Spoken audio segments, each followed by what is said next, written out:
அரைச்சி விட்ட நண்டு மசாலா. வாங்க எப்படி செய்கிறதுன்னு பார்க்கலாம்.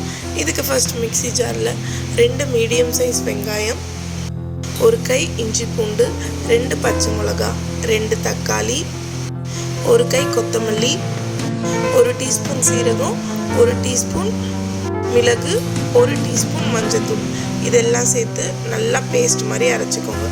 இந்த பேஸ்ட்டை வச்சு தான் மொத்த மசாலாவுமே செய்ய போகிறோம். இதை அரைச்சி அதில் ஊற்றி செய்கிறதுனால தான் அரைச்சி விட்ட நண்டு மசாலா.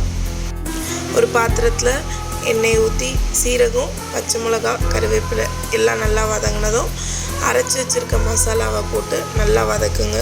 பச்சை வாசனை போயிட்டு மசாலா நல்லா வெந்து வர வரைக்கும் மூடி போட்டு லோ ஃப்ளேமில் நல்லா வேக விடுங்க.